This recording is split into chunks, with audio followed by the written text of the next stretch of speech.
Pernah kebayang nggak gimana caranya menciptakan seorang pemimpin bank yang andal benar-benar dari nol? Kedengarannya mustahil ya, tapi gimana kalau ternyata ada cetak birunya?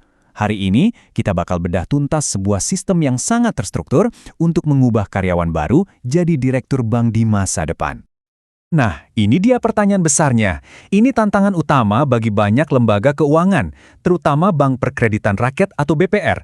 Merekrut pimpinan dari luar itu kan mahal, belum lagi resikonya tinggi. Jadi, solusinya apa dong? Oke, coba lihat lebih dekat. Percaya atau enggak, semua jawabannya itu berawal dari coretan sederhana di papan tulis ini. Ini bukan sekedar diagram biasa loh. Ini adalah peta perjalanan lengkap yang akan kita kupas satu persatu. Perjalanan ini kita bagi jadi 4 babak. Pertama, gimana fondasinya dibangun. Kedua, kita lihat pendakian karir selama 6 tahun. Ketiga, kita bongkar ruang mesinnya, apa yang bikin sistem ini jalan. Dan terakhir, kita lihat hasil akhirnya yang, wow, mengubah segalanya. Setiap bangunan megah itu kan pasti butuh fondasi yang super kokoh ya. Nah, dalam cetak biru ini, fondasinya adalah sebuah program onboarding yang keren banget, namanya Siap BPR. Program SIAP-BER ini ibaratnya membekali prajurit baru dengan persenjataan lengkap sebelum turun ke medan perang. Mereka diajari dari dasar-dasar bisnis BPR, cara hitung kredit, sampai soal anti penipuan dan budaya perusahaan. Jadi begitu mereka mulai kerja, mereka udah siap tempur, dan yang paling penting, percaya diri. Oke, sekarang kita masuk ke jantung perjalanannya nih. Sebuah jalur karir yang jelas, terstruktur, dan terukur selama 6 tahun. Kalau kita lihat visualnya, perjalanannya dibagi jadi 3 tahap yang sangat jelas. 1,5 tahun pertama jadi account officer, lalu 1,5 tahun berikutnya naik jadi team leader, dan puncaknya 3 tahun sebagai kepala bisnis. Kalau dijumlah, totalnya pas, 6 tahun. Peran pertama adalah account officer, atau kita sebut saja AO. Nah, mereka inilah mesin penggerak bisnis baru, ujung tombak yang terjun langsung ke lapangan buat cari nasabah. Targetnya nggak main-main, 1,5 miliar rupiah dalam 6 bulan pertama. Tapi perhatikan deh, kuncinya bukan cuma di angkanya. Bahkan kalau seorang AO baru cuma bisa mencapai setengahnya, atau 50%, dia sudah dianggap produktif. Ini adalah cara yang realistis banget untuk mengukur potensi seseorang. Jadi, kenapa kok incarannya lulusan baru? Karena mereka ini ibarat kanvas kosong, dengan energi yang luar biasa. Mereka bawa jaringan pertemanan yang masih segar, re-wallet kreditnya bersih, ini penting banget. Dan yang paling gokil, kecepatan belajarnya. Cuma butuh 1 hari observasi, hari kedua mereka udah ikut turun ke lapangan. Nah, kutipan ini adalah jembatan yang sempurna untuk masuk ke tahap berikutnya. Ini menunjukkan bahwa hubungan antara AO dan pimpinannya itu bukan cuma atasan bawahan, tapi hubungan simbiosis yang saling menentukan. Dari AO, jenjang berikutnya adalah team leader. Disinilah terjadi pergeseran mindset yang paling besar. Fokusnya bukan lagi seberapa hebat kinerja saya sendiri, tapi berubah jadi gimana caranya saya bikin tim saya jadi hebat.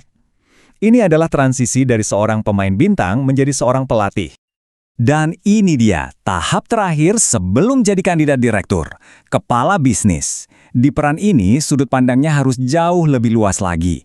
Fokusnya udah ke strategi ekspansi bisnis, dan tugas utamanya adalah mengayomi para tim leader di bawahnya untuk bisa tumbuh bersama dalam jangka panjang. Sebuah sistem yang hebat itu kan nggak cuma butuh jalur karir yang jelas, tapi juga butuh mesin yang kuat di belakangnya.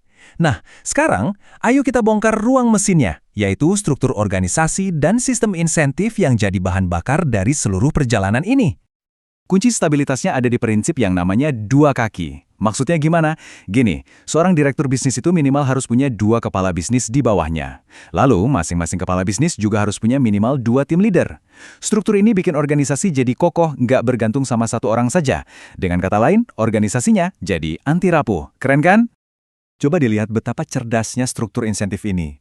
Seorang AO, gajinya dibikin kecil, tapi komisinya paling besar. Tujuannya, biar semangatnya ngebut terus buat produktif. Tim leader, gaji dan komisinya sedang, biar fokusnya seimbang untuk kesuksesan tim. Sementara kepala bisnis, gajinya paling besar, tapi komisinya paling kecil.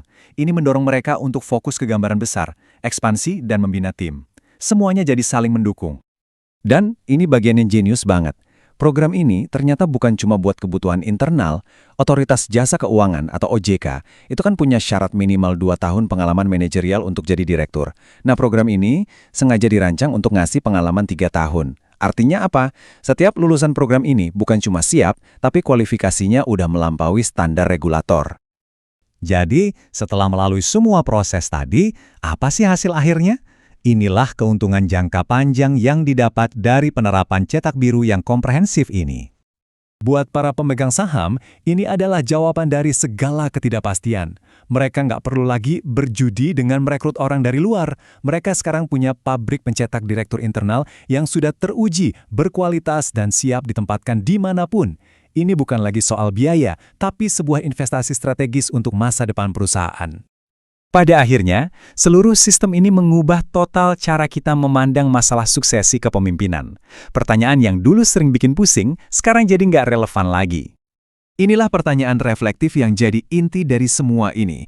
Pertanyaan yang seharusnya diajukan oleh setiap organisasi yang mau tumbuh secara berkelanjutan, bukan mencari tapi membangun. Jadi, sudahkah kita berinvestasi untuk membangun para pemimpin kita dari dalam?